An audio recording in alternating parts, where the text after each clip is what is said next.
प्रणाम। एक विनती है आपसे। कहिए राजन। पिछले कई दिनों से मेरे स्वप्न में मेरे पिताश्री आ रहे हैं। मैंने ब्राह्मणों से भी इसका अर्थ पूछा तो उनका कहना था कि तुम्हारे पिताश्री को शांति नहीं मिली, उनके लिए पूजा करनी हो, यज्ञ संपन्न करना होगा। आप तो परम ज्ञान का स्वरूप है, तो विनती है आपसे कि पूजा विधि आप ही के हाथों से हो, जो मेरे पिताश्री तक पहुंचे, उन्हें मुक्ति मिले, जीवन मरण के इस चक्र से वो मोक्ष पाले। अवश्य राजन। आप मिट्टी के 2 घड़े मंगवाइए, एक में घी भरवाइए और एक घड़े में कंकड़ पत्थर भरवाइए, और उन दोनों घड़ों के मुंह कपड़े से बंधवा दीजिए और उन्हें लेकर नदी के तट पर आइए। मैं वहीं आपकी प्रतीक्षा करूंगा। मैं भी इसका प्रबंध करता हूं महाराज।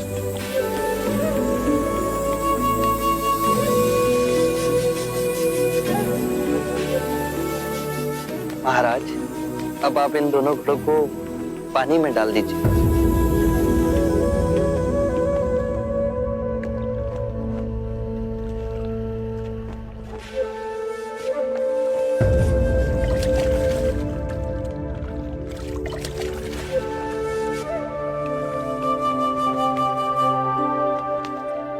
महाराज, अब इन दोनों घड़ों को आप तोड़ दीजिए।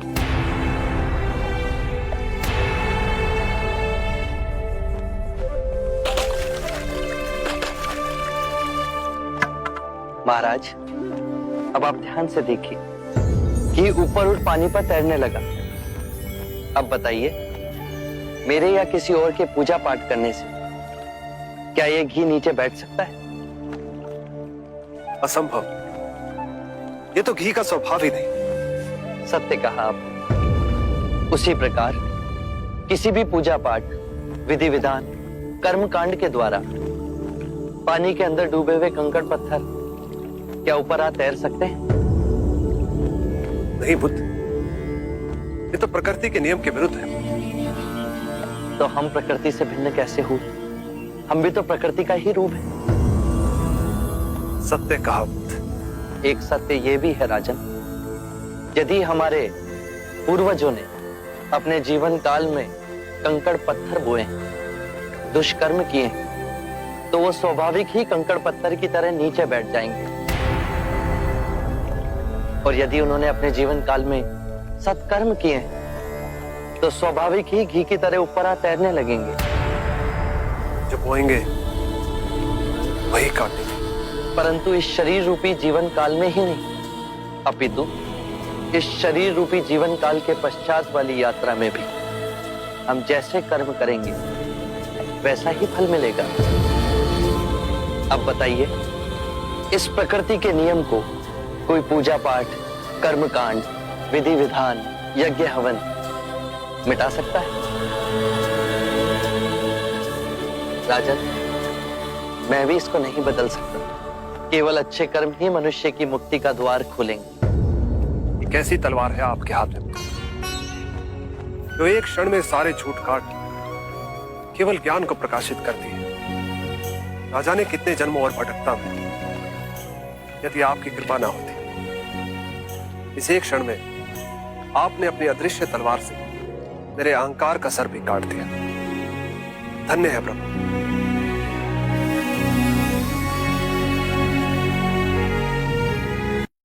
आप सुनी सुनाई बातें नहीं कहते, अपने गहन अनुभव के आधार पर कहते हैं। आप धर्म और सिद्धांत की नहीं, देखी हुई बातें कहते हैं। आपने कहा कि मुक्ति का मार्ग है अपने विवेक को जगाना और गूढ़ ध्यान में लिप्त हो जाना, जिससे मनुष्य स्वयं को और इस संसार को भली भांति समझ सकता है। परंतु एक प्रश्न है, ये जो सारी विधियां हैं, रीतियां हैं, पूजा पाठ हैं, क्या ये सब व्यर्थ है?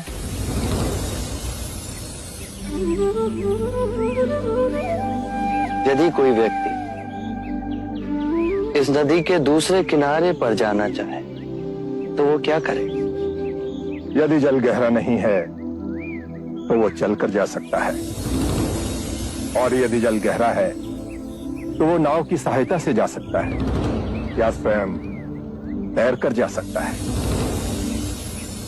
यदि वो चलना ना चाहे और ना ही तैरने को तैयार हो और ना ही नाव ले जाने को तैयार हो, और वो कहे कि मैं प्रार्थना करता हूं इस नदी का दूसरा किनारा स्वयं चलकर मेरे पास आ जाए, तब तो ऐसे व्यक्ति को मूर्ख कहेंगे, महामूर्ख।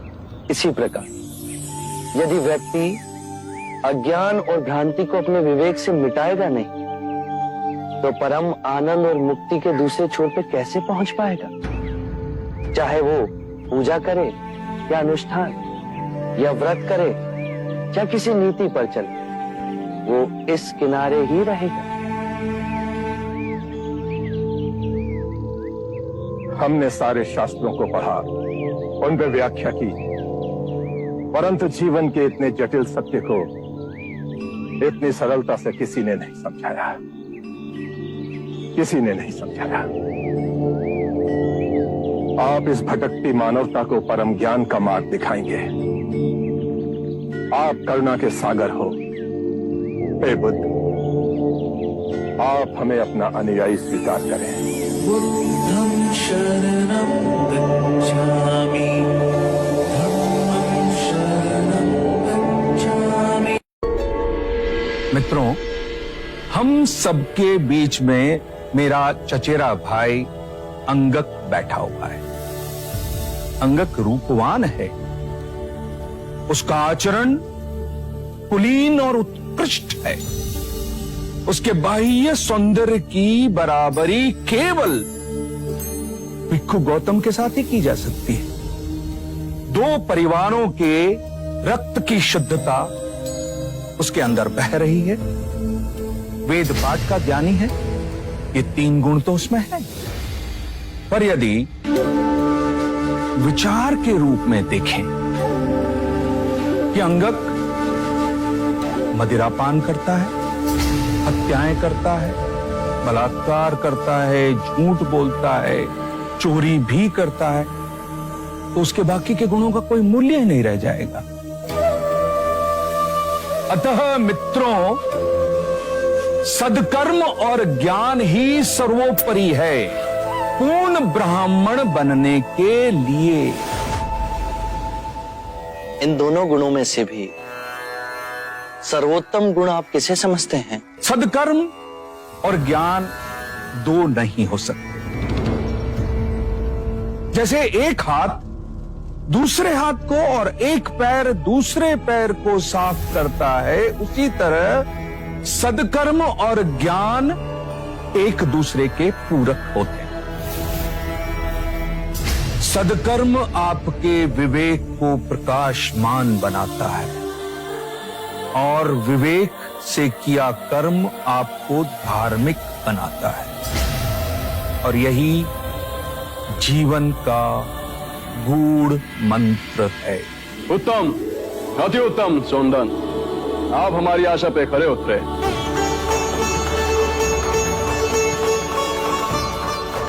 बुद्ध, अब आप बताएं कि हमारे परम विद्वान सोनदन से आप क्या पूछना चाहते हैं? सत्य कहा सोनदंडे आपने। सत्कर्म और ज्ञान जीवन के सबसे मूल्यवान गुण हैं। क्या आप बताएंगे कि सत्कर्म और ज्ञान को उच्चतम कोटि तक कैसे विकसित किया जाए?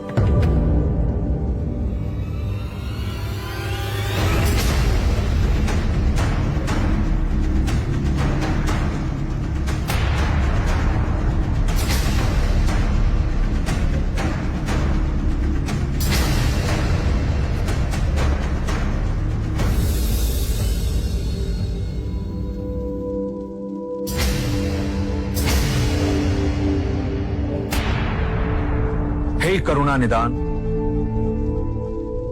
इस विषय में आप ही हमारा मार्ग निर्देश करें। हम तो केवल सिद्धांत जानते हैं, किंतु आप बुद्ध बन परम सत्य को प्राप्त हुए हैं। हे परम पुरुष, आप ही बताएं, सदकर्म और ज्ञान की उच्चतम कोटि तक कैसे पहुंचा जा सकता है? आत्म मुक्ति के 3 चरण हैं, शीलाचार, ध्यान और ज्ञान। यदि हम शीलों का आचरण करते हैं तो ध्यान साधना में वृद्धि होती है और ध्यान साधना से ज्ञान का उदय होता है, जिससे शीलों का गहन आचरण करना संभव होता है। इसके द्वारा काम, क्रोध, मोह, माया, तृष्णा से दूर हो आत्म मुक्ति, शांति और आनंद को प्राप्त कर सकते हैं।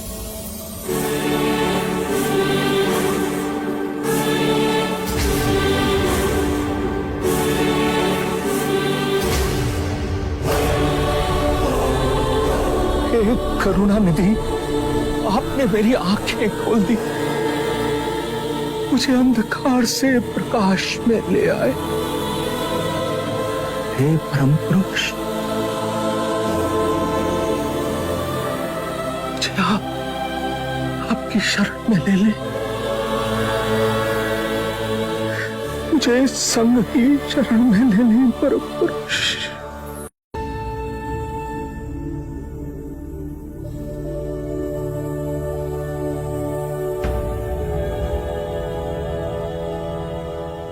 याद रहे, मेरा मार्ग संसार से विमुख होने का मार्ग नहीं।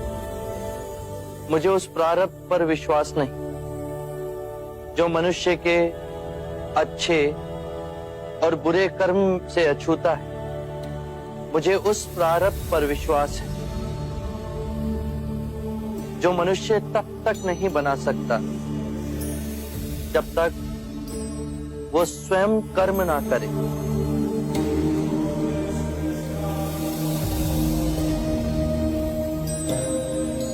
हमने मां समान पृथ्वी को दुखदाई बना दिया। संपूर्ण संसार दुख और पीड़ा से तड़प रहा, परंतु ये संसार दुख और पीड़ा का संग्रह नहीं। इस संसार में बुद्ध का निवास हो सकता है, किंतु उसके लिए हमें स्वयं बुद्ध को जगाना होगा और अब उसका उत्तरदायित्व आप सब पर है।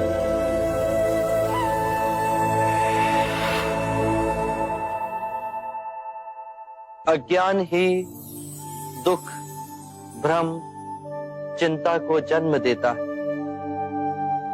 क्रोध, लोभ, अभिमान, स्वाभिमान, ईर्ष्या इसी अज्ञान की संतान है। माया का खेल विपरीत का है, 2 रूपों का है, परंतु जीवन और मरण 2 नहीं, एक ही है। हमें इस भ्रम को दूर करना है।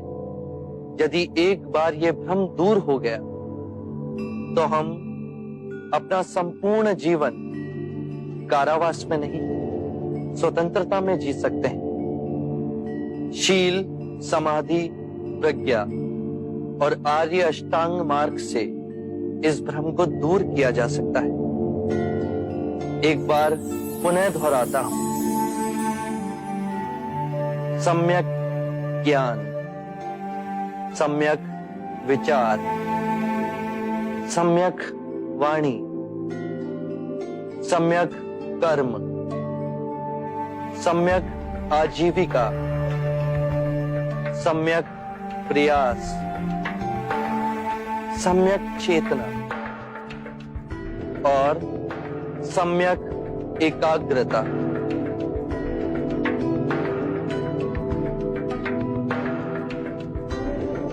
जिसकी निद्रा उड़ गई हो उसके लिए रात्रि बहुत लंबी है। जो थक गया है उसके लिए पड़ाव बहुत दूर है। जिसने अंधे हो अपना जीवन जिया और धर्म का मार्ग नहीं समझा, उसके जीवन में अनंत दुख है।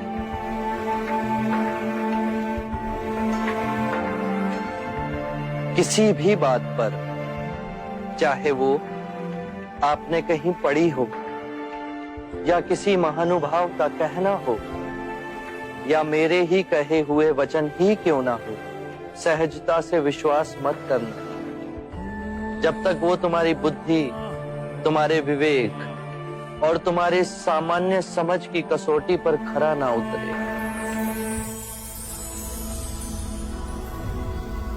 बुद्ध, और यदि परम ज्ञान के रास्ते में आपसे भेंट हो गई तो? यदि परम ज्ञान के मार्ग में कोई भी मिले उसे गले ना लगाना। यदि मार्ग में बुद्ध भी मिले तो उनके मुंह में भी मत हंसना। प्रभु, आपके ज्ञान की ओर मैं हमेशा आकर्षित हुआ, परंतु आपके दर्शन आज बड़े सौभाग्य से हुए। क्या प्रश्न है तुम्हारे सुभद्र? प्रभु, मैंने पूर्ण कश्यप, महाकाली गौशाला, अजीत केशांबल, संजय वैरती पुत्र, निघंता नाग पुत्ता सरीखे आध्यात्मिक गुरुओं के विषय में सुना है। आपके विचार से इनमें से किसी ने संबोधि प्राप्त कर ली है? इन्हें संबोधि मिली या नहीं, ये जानना अब आवश्यक नहीं सुभद्र। मूल्यवान बात यह है कि मैं तुम्हें सद्धर्म का वो मार्ग दिखा सकता हूं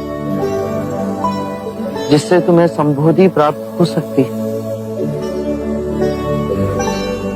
नश्वर में अविनाश को देखना, दुख में सुख को देखना, अव्यक्ति में व्यक्ति को देखना, घृणा में सौंदर्य को देखना, यह ज्ञान मनुष्य को आहत कर विक्षिप्त कर देता है। जब हम माया के द्वैत रूप को सही पहचान लेते हैं तो सारे दुख, सारी चिंताएं समाप्त हो जाती हैं और हमारे अंदर प्रेम और स्वीकृति का भाव जागृत होता है, जो मूल में एक ही भाव है। यदि तुम बुद्ध नहीं तो तुम्हें बुद्ध में कोई रुचि नहीं होगी, और यदि तुम्हें बुद्ध में रुचि है तो तुम स्वयं बुद्ध हो।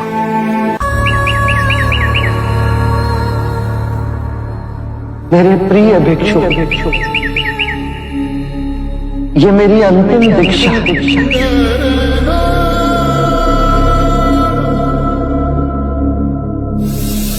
अपो दीपो भगत, अपना दीपक स्वयं बनो। जागो और धर्म के पथ पर चलो। अपने अंतर के संग को साधो।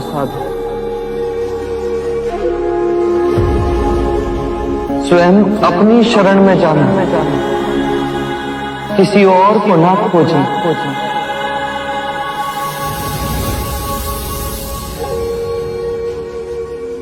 जो है सब अस्थिर है, उसके बीच में स्वयं को स्थिर रखना। परिश्रम से निरंतर संघर्ष करना, कभी हार न मानना। बुद्धं शरणं गच्छामि,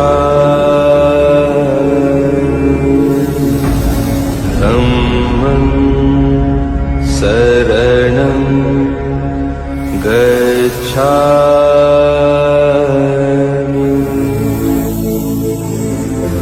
संघं शरणं गच्छामि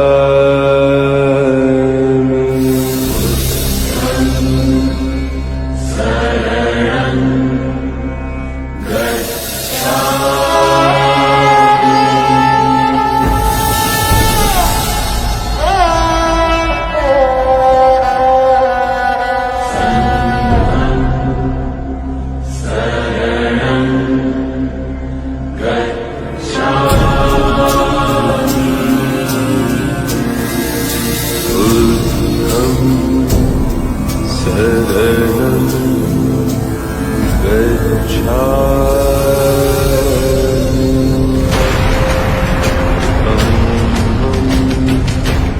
शरणं गच्छामि।